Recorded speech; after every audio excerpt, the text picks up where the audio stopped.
Toad in the hole, a classic British recipe, something I grew up eating when I was younger and brings back great memories. It's basically just a massive Yorkshire pudding with some sausages cooked through it.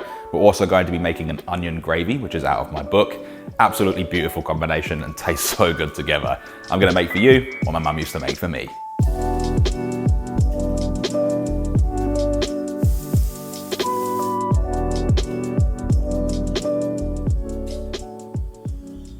Now to make our Yorkshire batter, in a bowl I have 160 grams or 5.6 ounces of plain all-purpose flour. Use your finger or a spoon to create a whirl in the center, and then we're going to crack in 4 whole eggs. I find that everyone has a different sort of recipe or method when making Yorkshire puddings, so if you prefer to use something else, you're more than welcome to do so.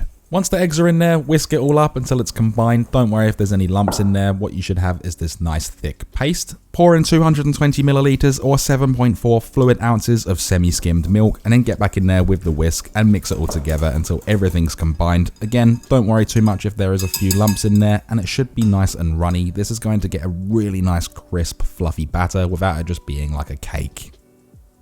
At this point, we can wrap this up, just make sure it's nice and tight. Ideally, you want to put this in the fridge overnight or for up to 24 hours to let that gluten relax and to get this nice and cold. So when it hits the hot oil, it's going to puff up and crisp a lot more. I have also done what they do in the cooking shows and just made one ahead of time. Did this one yesterday so we don't have to wait.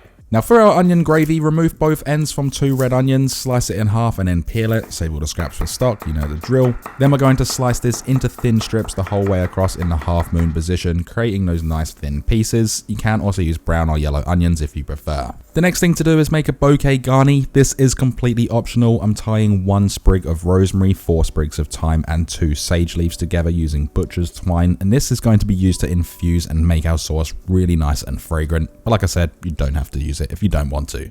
To get the toad in the hole started, I've got 8 pork sausages here, adding them into a large baking dish. Add over 2.5 tablespoons or 50 milliliters of vegetable oil and then swirl that around so it spreads out evenly. Then place this into an oven at 220C or 430F and cook these for about 15 to 16 minutes. In the meantime, we can get started on our onion gravy. Place a pan over medium heat, then add in 45 grams or 1.5 ounces of unsalted butter that's been cubed. Allow it to melt, then add in all of the onions, along with a nice big pinch of salt. And we're going to saute these for about 30 minutes, mixing them around regularly. What we're looking for is that really nice caramelization, and then cooking them over a medium heat. It just prevents it from burning, and you get a really nice added flavor. If you want, you can also add a little bit of sugar. I'm adding 1 teaspoon or 6 grams of granulated white sugar. It is optional, but I do recommend it. If you've added it, mix it all through and then continue cooking for 30 minutes, mixing it around every 10 minutes or so. When the sausages are browned off, remove the batter from the fridge. Like I said, this one's been sitting overnight. I made it the day before. We're going to give this a really good whisk through, make sure all of that flour is combined back in because it can just split and sit at the bottom. Season to taste with salt and ground white pepper. I don't recommend using black pepper here because you'll get chunks through it, but that choice is all yours. You can do it if you'd like to. And we want to get that batter into the pan at the hottest temperature possible. You can just pull the tray out like what I'm doing here and pour the batter directly over it. We want it to get bubbly and crispy straight away, and try not to leave the door open too long. And try and do this in the safest way possible, cooking this for 20 to 25 minutes. Going back to the onions, they've been cooking away for 30 minutes, stirring them every 10 minutes or so. They have a really nice caramelization on them. Add in half a cup or 125 milliliters of dry red wine. I just use a Shiraz, as well as that bouquet garni, and mix this all through and reduce it down over that medium heat for about 5 minutes to get that really intense flavor in there. Now, if you can't consume alcohol, you can just use beef stock, which I am also adding here. So if you do add it, again, doesn't really matter. This is 500 milliliters or 2 cups worth of beef stock. Add in 2 teaspoons or 10 milliliters of Worcestershire sauce, 1 teaspoon or 10 grams of Dijon mustard, and then season to taste with salt and cracked black pepper. 15 cracks worth.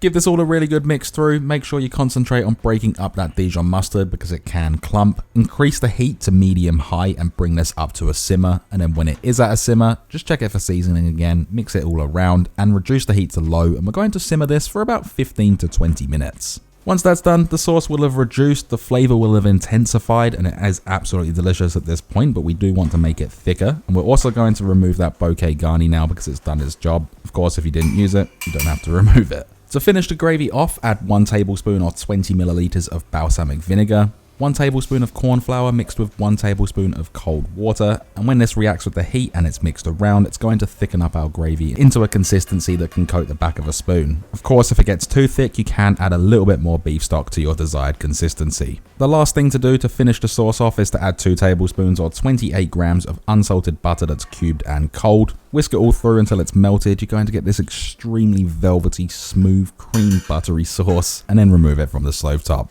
Now I've had this in the oven for about 25 minutes. It's golden, it's crispy, it's fluffy, the sausages are cooked through and it looks absolutely incredible. Carefully remove it from the oven. We no longer need the oven, so you can turn that off. And I like to garnish it with some rosemary sprigs as well as a little bit of thyme. This recipe is best suited to serve 6 people, but you can probably push it to 8 depending on how many sausages you like per portion. Spoon over that delicious onion gravy, and that's all there is to it. Of course, you can serve it with all of your favorite sides, but I like to serve it just how it is. And what we've created is this toad in a hole. It's crispy, it's fluffy, it's golden, it smells incredible, and I cannot wait for you to try it.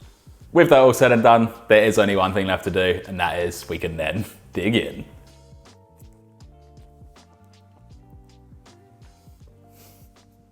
Other than that, it's absolutely delicious. I really don't know what else to say. It's crispy, it's fluffy, there's so much flavor in the onion gravy, and then the sausages have rendered their fat to even increase that flavor a little bit more.